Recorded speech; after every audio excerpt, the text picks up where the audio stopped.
ఈ సమయం వేళ సంఘ ప్రార్థనలో మనము దేవుని యొక్క వాక్యములో ప్రార్థన చేసే ముందుగా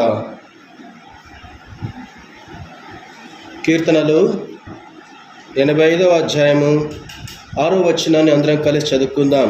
కీర్తనలు 85వ అధ్యాయము 6వ వచనాన్ని కలిసి చదువుకుందాం. నీ ప్రజలు నీ యందు సంతోషించినట్లు నీవు మరల మమ్మను బ్రతికింపవా.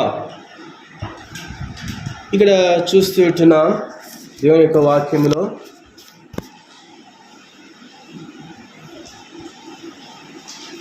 వాక్యంలో చూస్తూ ఉంటున్నాం.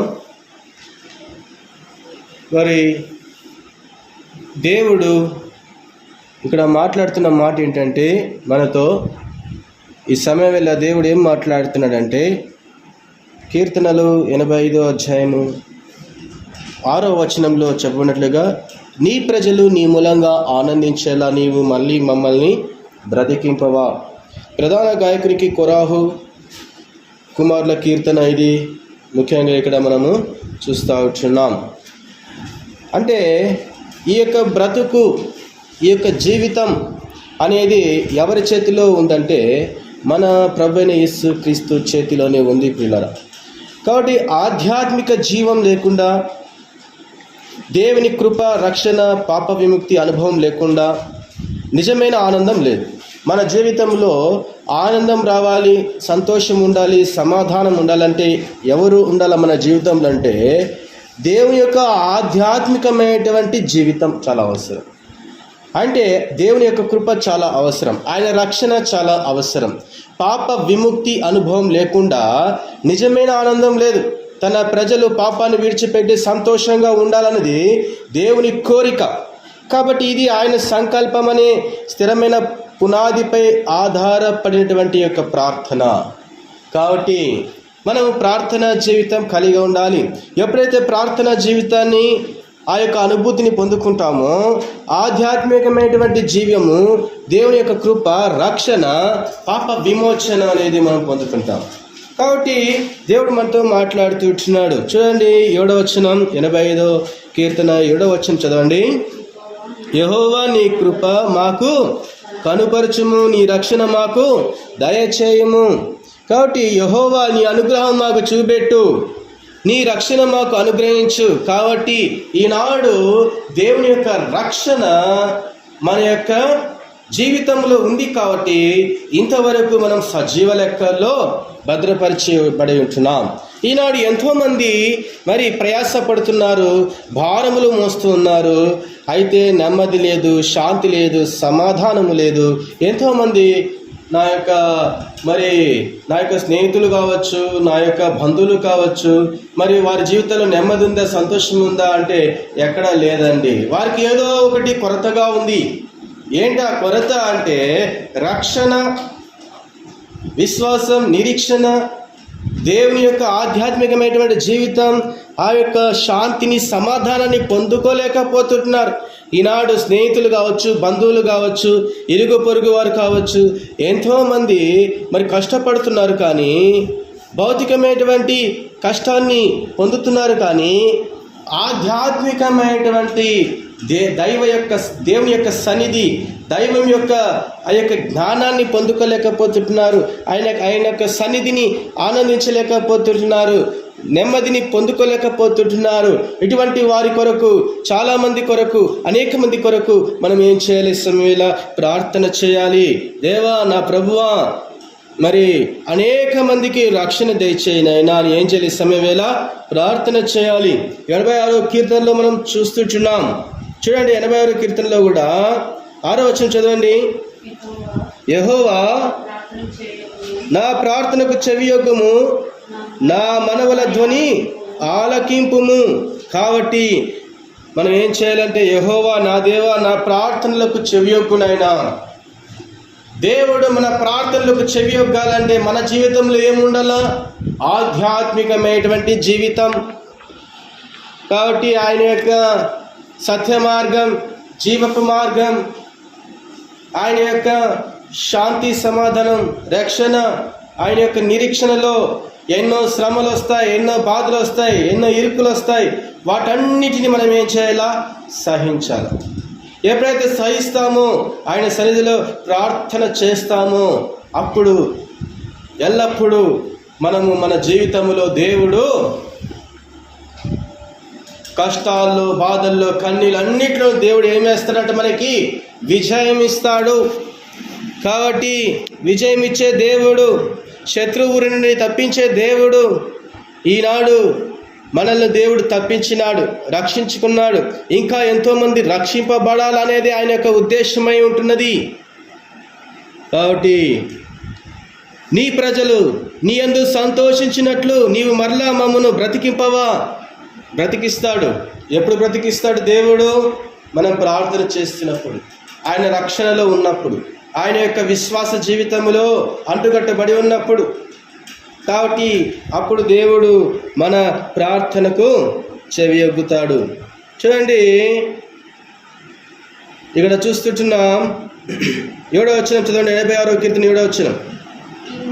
నీవు నాకు ఉత్తరం ఇచ్చేవాడవు గనుక నా ఆపత్కాలమందు నేను నీకు మొరపెట్టెదను. కాబట్టి మొరపెట్టాలా, ఆపత్కాలమందు మొరపెట్టాలా.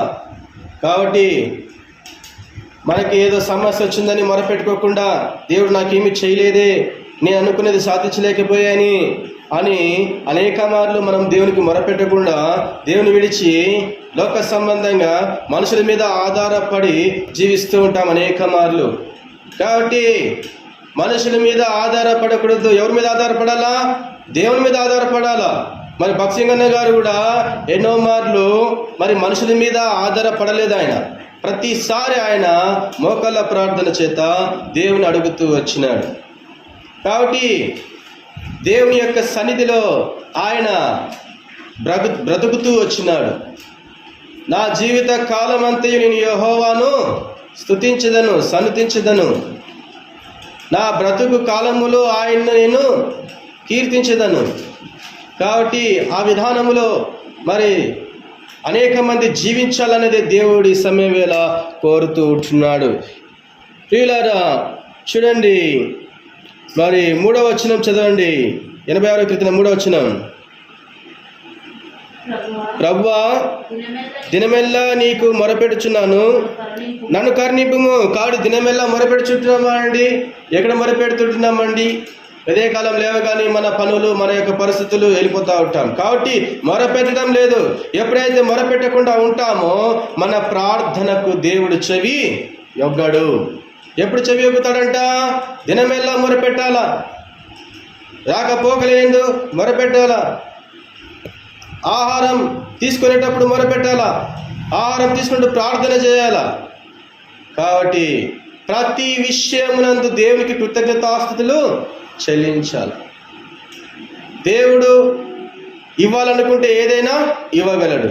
ఇవ్వలేదే అని మనము అలిగి దేవుని యందు దేవుని వాక్యంను ధ్యానించకుండా, ప్రార్థన చేయకుండా, ఆయనను స్తుతించుకోకుండా, ఆయనకు అతి సమీపంగా జీవించుకోకుండా లోకంలో కలిసిపోయి జీవిస్తే మనం ఎంత ప్రార్థన చేసినా వ్యర్థమే.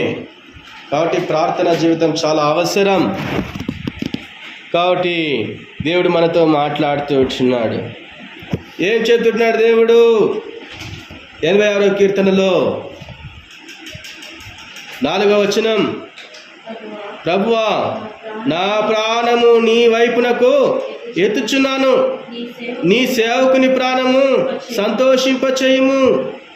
కాబట్టి మన యొక్క ప్రాణము ఎవరిపైన, మన యొక్క జీవము ఎవరిపైన ఆశ పెట్టుకొని జీవించాలంట.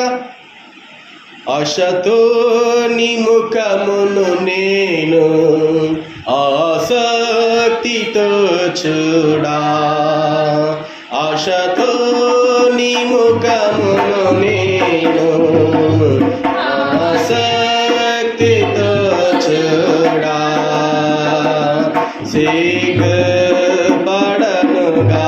నేను నీ ప్రకాశమునా, సిగ్గుపడను నేను నీ